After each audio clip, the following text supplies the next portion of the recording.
Assalamualaikum warahmatullahi wabarakatuh. Assalamualaikum warahmatullahi wabarakatuh. Kami di sini mau melakukan observasi wawancara di posko pemadam kebakaran unit Krian Baru. Perkenalkan, nama saya Muhammad Rizky Ramadhani dengan NIM 241223073. Saya Erik Kurniawan dengan NIM 241223059. Izin ya. Saya atas nama Julius Purwanto selaku Komandan Regu di Peleton 1 yang membawai pos Regu unit Krian. Ya, silakan. Mungkin ada kita. Di sini keseluruhan anggotanya total ada berapa? Baik, setiap piket pagi, baik sore maupun malam itu ada berjumlah 14 personil. Jadi 14 personil dibagi dari pemadam kebakaran, personil pemadam kebakaran ada 10 personil, ada untuk rescue 4 sampai 3 personil. Nah, jadi di pemadam kebakaran ini tidak hanya bertugas untuk memadamkan api. Jadi di nomenklatur sekarang pemadam kebakaran dan penyelamatan. Jadi artinya ketika masyarakat membutuhkan kita, selain dari kejadian-kejadian kebakaran atau laporan kebakaran, itu pun teman-teman rescue juga siap menerima laporan masyarakat untuk mengevakuasi salah satu contohnya hewan yang meresahkan warga, salah satunya ular, biawak, itu yang terjadi di saat ini. Gitu. Terus dibagi beberapa bagian, Mbak, kayak operasional, Di bagian operasional Bagian atau di bagian operasional, SDM dan lain-lain gitu, Pak. Sementara kalau di pos unit lihat ini pos komando taktis ya, jadi taktis di lapangan. Jadi artinya ketika SOP kita itu ketika masyarakat membutuhkan, artinya dari pos pemadam ini cuma bertugas untuk pelaksanaan operasional aja. Jadi untuk administrasi lain-lain sepertinya melalui BPD. Ada yang analis ya, bagian analis kebakaran. Nanti setelah pasca kebakaran ada analis. Istilahnya investigasi. Penyebabnya seperti apa sih? Kenapa bisa terjadi kebakaran? Itu ada tugasnya masing-masing. Jadi kita operasionalnya di sini. Gitu. Resiko waktu melakukan tugas apa aja, Pak? Ya banyak. Resiko kita satu, kita harus memahami ya. Ketika kita ini untuk kita bicara untuk apa ini? Kebakaran ya. Ya, Kebakaran dulu ya. Resiko dari kebakaran. Jadi kita kita posisi di lokasi itu sudah ada tuntutan dari Kemendagri. Itu respon time, namanya respon time. Jadi ketika kita bel sampai di lokasi itu 15 menit. Bisa dibayangkan ya. Sampai lokasi 15 menit kita membawa nyawa. Itu pun kalau pengguna jalan bisa mau memahami. Satu, kedua juga masalah resiko trouble dalam arti unit kita Trouble pada kendaraan. peralatan. Ya mobil unit, sementara mobil unit ya, kalau peralatan masih belum. Jadi mobil unit kita ketika kita nggak mau, tapi alhamdulillah selama ini kondusif. Sebelum kita melaksanakan tugas dipastikan unit kita sudah ready. Tapi namanya musibah kita tidak tahu. Ya. Resiko kan tidak. Resiko itu kan nggak tahu. Ketika tiba-tiba ini sempat terjadi, saya sampai merinding kalau cerita ini. Menuju ke TKK tempat kejadian kebakaran, ini tiba-tiba rem belum, nggak bisa. Itu ada yang terjadi. Resikonya ya bisa juga teman-teman bisa cedera, baik cedera maupun sempat ada yang meninggal. Itu padahal tiap bulan sudah dicek Iya. mobilnya. Iya, itu hampir 1 bulan sekali, bahkan nggak sampai 1 bulan sekali ketika kita ada laporan. Setiap shift itu kan pasti kita memberikan laporan gitu. Pengecekan yang lain itu ready, tapi ketika ada trouble kita pastikan unit nggak boleh, armada tidak boleh operasional sementara ada permasalahan di situ. Jadi dibuatkan semacam laporan dilanjutkan ke kantor untuk segera ditindaklanjuti gitu. Terus pas waktu memadamkan api ada yang pakai APD kan? Iya, PD. Ini itu bagaimana Pak? Kalau boleh tahu? Iya, wajib ya. Jadi SOP kita ketika menuju TKK, kejadian kebakaran, kita wajib mengenakan APD, yaitu helm, helmet, terus payung jaket, ya sepatu boot yang terkait safety untuk keinginan buat kita, jangan sampai kita penyelamat yang diselamatkan. Ya, jadi itu poinnya. Jangan sampai kita menjadi penyelamat yang diselamatkan. Jadi sebelum kita menyelamatkan, pastikan diri kita dulu. Kalau kita sudah yakin, kita aman, baru kita tindak lanjuti. Kalau namanya musibah tadi kembali lagi, ya kita nggak tahu sampai di sana kita ada juga teman-teman sampai terjatuh, terpeleset, yaitu bisa terjadi pada kita. Ya, ya tergantung kita. Kita juga harus bisa memahami karakter-karakter apinya juga. Jadi ada di kita di dalam diklat atau pendidikan itu harus pemadam kebakaran wajib mengetahui karakter api. Nah, kalau ketika karakter api itu kita nggak memahami, sama aja bunuh diri. Ya, asap itu seperti apa, ini asap beracun, kita harus paham. Terus alat detektor, ruangan ini beracun, kita juga harus siap. Gitu, jadi untuk antisipasi. Dan alhamdulillah teman-teman damkar sampai saat ini bekerja betul-betul maksimal dan aman terkendali. Dan mudah-mudahan sampai seterusnya. Kita nggak tahu ya. Iya Pak. Ada nggak Pak satu kejadian pada saat proses penyelamatan gitu damkar sangat kewalahan gitu Pak pada satu case gitu? Baik, ya itu pernah terjadi ketika kita kebakaran di posisi di pabrik thinner.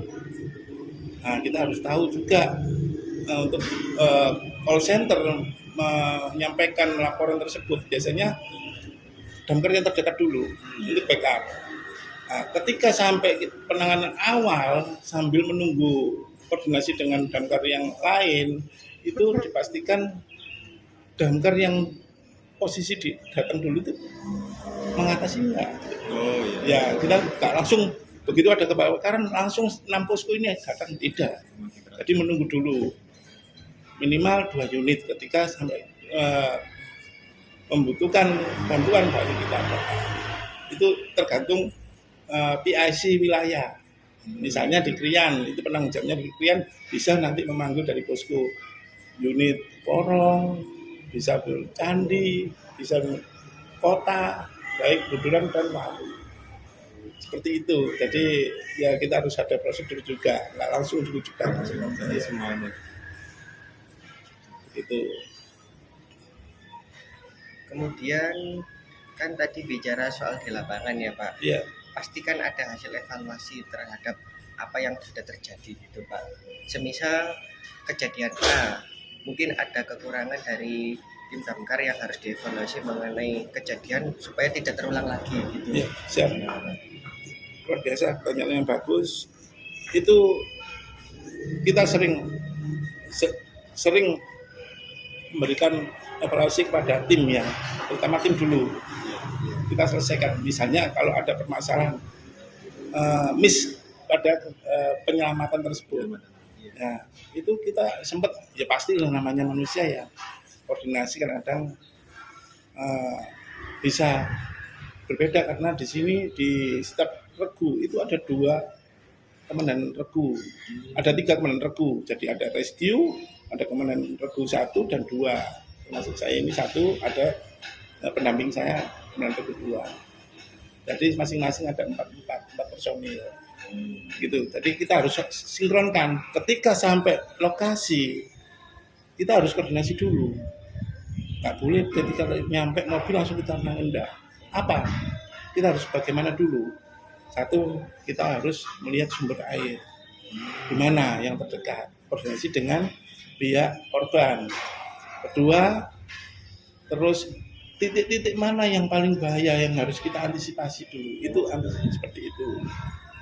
2. Ketiga, kita harus bergerak cepat tapi dengan sasaran yang tepat. Artinya kita tidak gegabah melaksanakan tugas. Salah satunya biar mengurangi resiko dampak dari masukan, kita harus koordinasi lagi kepada pemilik atau si korban listrik, terutama listrik, karena kita menggunakan media air, itu listrik harus benar-benar padam. Itu sempat terjadi karena ngomongnya sudah dipadamkan, ternyata listrik masih nyala kayak petir. Itu pernah terjadi, yang sampai miskomunikasi. Itu antisipasi kita sih.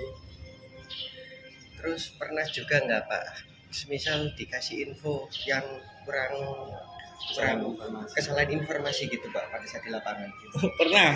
Pernah ya, kita pernah mengalami juga. Ini dari informasi dari BPBD langsung, dari call center 112. Iya. Ketika sampai di lokasi tidak ada kejadian kebakaran, itu juga pernah. Mungkin ya orang iseng, ya. Tapi dikirim gambar, nggak tahu entah itu gambar tahun kapan, entah apa. Kita ya juga luncur.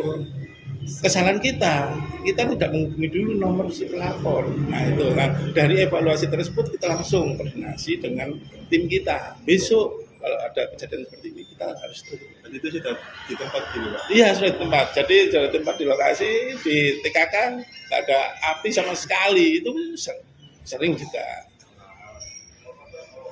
gitu.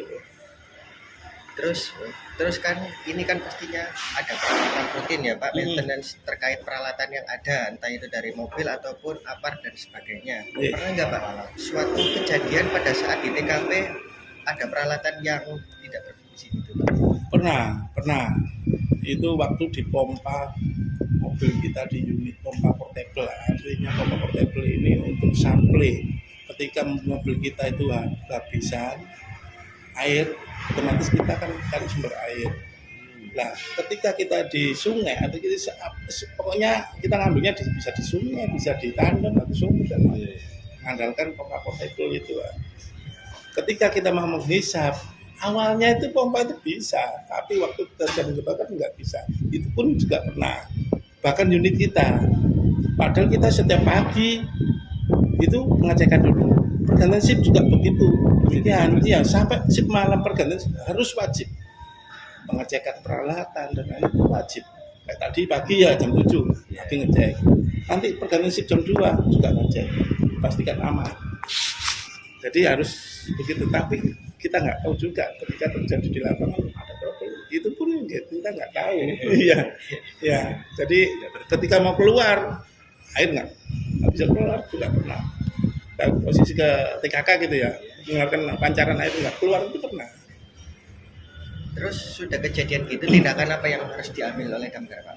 Ya harus segera kita melaporkan ke pusat di sini karena kita di bawah naungan BPBD ya, kita subbidang dari Badan Penanggulangan Bencana Daerah. Jadi kita harus memberikan laporan segera ditindaklanjuti karena apa permintaan masyarakat ini, karena apalagi di musim-musim kemarau ini sangat sering terjadi. Ya. Hampir setiap shift itu ada laporan kebakaran, baik kebakaran lahan kosong maupun penduduk. Terakhir nih Pak, pertanyaan pada saat kejadian kan biasanya kan korban itu sering melapor pada saat kebakaran itu terlanjur besar. Ya. Gitu gimana Pak? Iya. Persiapannya itu semisal kebakaran biasa, tapi ketika di lapangan ternyata kebakarannya sangat hebat gitu Pak. Gimana? Iya. Itu kadang-kadang kita juga mencoba meminimalisir kerugian ya, baik kerugian material maupun jiwa. Bagaimanapun pelaporan itu baik kebakaran kecil maupun besar tetap kita laksanakan sesuai prosedur.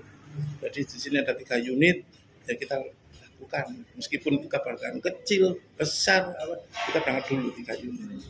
Jadi pengamanan dulu sampai terjadi di lapangan itu nggak sampai ngeluarin air juga kita juga pernah. Tapi alhamdulillah sampai di lokasi kita salah satu contohnya laporan ini kebakaran kayak kita kemarin, rumah ternyata kompornya aja keluar. Nah, kita nggak perlu menggunakan air, mobil unit panjang, cukup dengan skill kita atau keterampilan kita yang sering diterapkan ke masyarakat. Keterampilan sebenarnya ada gengkoni, kalau ada apar kita semua apar itu aja. Jadi ya seperti itu, teman-teman damkar harus bisa mempunyai keterampilan juga itu tadi. Begitu. Monggo barangkali ada lagi silakan. Berarti selain menangani kebakaran dan juga bencana, berarti pemadam kebakaran juga bisa ya Pak sebagai monitor atau pelatih bagi masyarakat untuk meminimalisir apa yang terjadi. Semisal kayak tadi kompor LPG yang tiba-tiba ngowos terus keluar api. Biar nggak panik. Ya, itu sudah kewajiban kita selaku petugas pemadam kebakaran karena kita juga sering dimintain atau kita diberikan surat permohonan untuk pada warga baik desa maupun rumah maupun perusahaan-perusahaan itu hampir 3 bulan sekali, kalau di perusahaan 3 bulan sekali melaksanakan kegiatan pelatihan. Kita juga sering siap dipanggil untuk memberikan edukasi atau berbagi pengalaman Pada anak TK. kalau anak TK ini edukasi profesi, ya profesi baik karena apa di anak-anak TK itu kan mengenalnya kan profesi yang terkenal kan TNI, Polri, biar lebih luas. Damkar ini ternyata sebagai ini juga sih idola anak-anak. Hari ini akhir-akhir ini Nggak kalah keren. iya keren jadi idola anak. Ketika kita datang ke lokasi selesai pemadaman aja sambutannya luar biasa anak, terutama anak-anak. Pemadam itu. Begitu ya. Jadi kita juga selain itu juga kita harus siap kapan saja. Kalau masyarakat membutuhkan baik di kampus ya kalau pernah kita juga di kampus masnya juga kan juga memberikan edukasi. Ya itu jadi monggo kalau memang masyarakat membutuhkan kita memberikan edukasi silakan. Kayaknya sudah cukup, Pak. Cukup siap. Terima kasih banyak, Pak. Oke, makasih. Ya. Semoga bermanfaat. Ya. Iya Pak. Ya. Sekian video dari kami. Wassalamualaikum warahmatullahi wabarakatuh. Waalaikumsalam warahmatullahi wabarakatuh.